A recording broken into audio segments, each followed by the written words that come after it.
This is lesson 18.4, Religious Authority and Beliefs. What were the patterns of popular religion and how did they interact with the worldview of the educated public and their Enlightenment ideals? And I think I've got this little comment that I made right here. Although the Enlightenment certainly did not kill religion as some philosophers thought it should, it did influence the way people experienced religion. And this is a very short lesson. However, it sure does cover a lot of points from the College Board's course and exam description.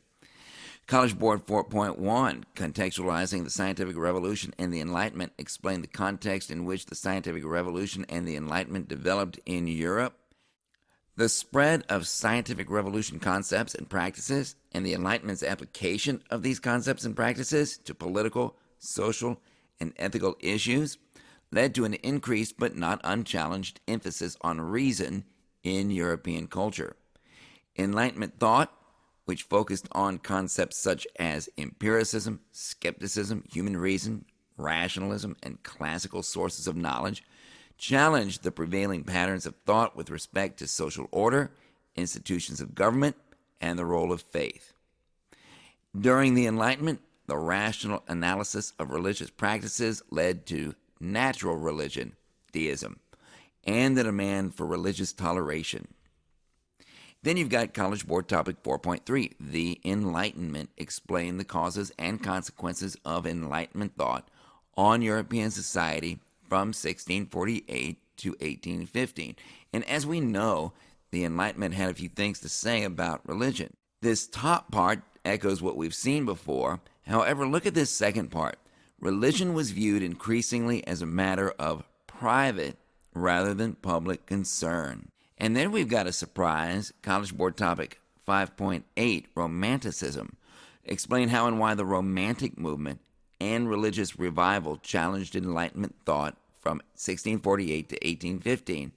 Well, I think they've got Romanticism in the wrong spot. We're going to take that on later.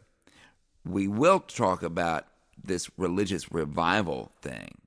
Consistent with the Romantic movement, religious revival occurred in Europe and included notable movements such as Methodism, founded by John Wesley. Places: both sides of the Atlantic, and the time frame 1740 to 1795. Key concepts of religious authority and beliefs: Pietism, Gallicanism, and Jansenism. Religious belief was strong during this time and even grew in fervor. Religion provided three things that the Enlightenment, as hopeful as it was, could not. Number one, the promise of spiritual salvation. Number two, comfort in the face of sorrow and death. And number three, local tradition and social experience, baptism, marriages, funerals, education, etc. The Enlightenment simply did not have anything to offer to any of these things. Forces outside religion, secular princes, sought to regulate life through religion, causing tensions. What were some of the things they did in order to regulate life through religion? There were all kinds of things they could do. Here's 8. They selected church personnel and appointed church clergy. They imposed detailed rules upon the church. They made laws to govern church affairs. They dominated church-based education. They discriminated against other faiths. They approved or disapproved papal proclamations. They built new churches and monasteries. They sent missionaries to convert other princes. And they reduced or abolished contemplative, unproductive orders. They established state churches. For example, France established a national Catholic Church, also called the Gallican Church. Gallican means French. Gallicanism has come to mean the belief that the state should restrict papal authority and allow itself more autonomy. And Louis XIV himself was known for saying, "One king, one law, one faith." Pushback against all of this took a form called Pietism. Pietism occurred in both Protestant and Catholic faiths. Pietism said that the state could dominate the church, but it couldn't be the church. The features of Pietism. Pietism called for a more emotional religion, and it sought to reduce the gulf between clergy and laity, and it sought the application of Christian values to daily life, Monday through Saturday, not just Sunday. In Protestant Pietism, you also had the emergence of the Methodists. Methodism was founded by John Wesley, who lived from 1703 to 1791. And like Martin Luther, as we remember, Wesley had troubling doubts about his own personal salvation. He became an Anglican minister in 1728, and he joined the Oxford faculty. And in 1729, he and his brother Charles formed the Holy Club, which was a club that met to do Bible study, prayer, and devotional practice.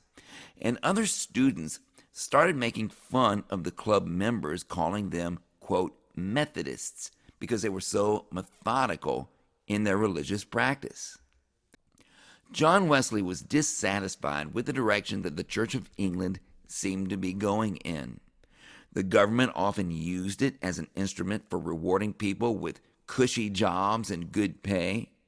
The preaching was dull and repetitive. Enlightenment ideals were impacting the clergy's teaching of Christian doctrine. In other words, skepticism, deism, and rationalism were creeping into the preaching of Church of England clergy. Some church leaders were buying in and labeling fundamental Christian beliefs as superstition.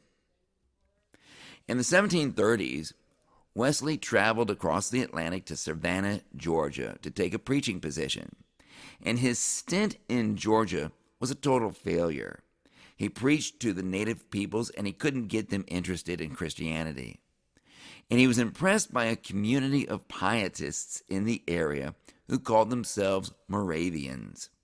They were simple and pious, completely unlike his own Anglican church had become.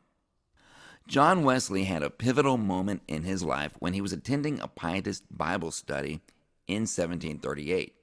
They were actually studying the preface that Martin Luther had written in his translation of the book of Romans.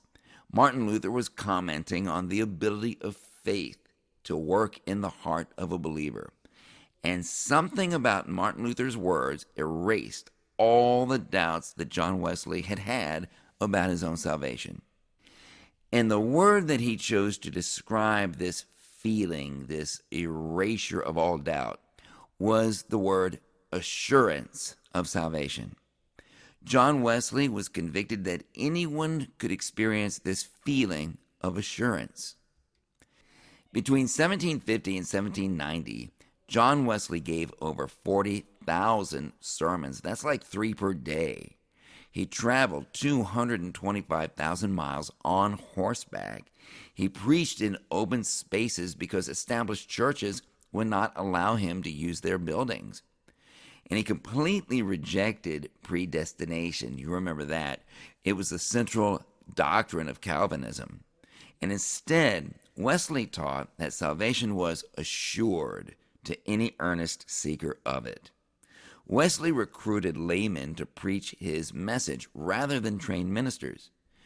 And he caused a new religious awakening among dissenting Christians. In Catholic Pietism, you had something called Jansenism, and it has stark differences in practice from Protestant piety. There was lots of Baroque art associated with Jansenism. There were formal forms of worship.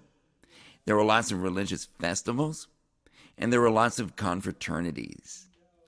Features of Jansenism.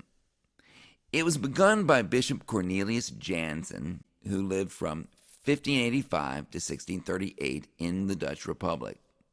And Jansenists called for more austerity in the churches, like Calvinism did. They believed in predestination, like Calvinism, and they believed in original sin. And they sometimes went into ecstatic worship, like Pentecostals. They even convulsed and spoke in tongues. Jansenism and the religious authorities. Jansenism was opposed by both the state and the Pope. Neither liked it. In the eyes of both, Jansenism's belief in austerity and in predestination made it look way too Calvinistic. Both king and pope called Jansenism, quote, Calvinist heresy. The police would arrest Jansenists en masse. The religious authorities couldn't get very far. Many nobles of the robe were judges in the parlements, those courts of appeal that we've already learned about, and they already opposed the king on numerous issues, and many of them were attracted to Jansenism. They liked its stern values, and they used their positions in the court system to protect Jansenism and other similar movements. The positive effects of the Enlightenment on Christianity in Europe. Many Christian peasants and rural people still held on to ancient beliefs and practices of pre-Christian origin. Magical relics and objects, animal sacrifices, fertility ceremonies, belief in witches. Reformation and Enlightenment ideals motivated religious and secular authorities to purify Christianity of its more pagan influences, denouncing such practices as idolatry and superstition. The last witch execution in England was in 1682. France prohibited all witch trials in 1682.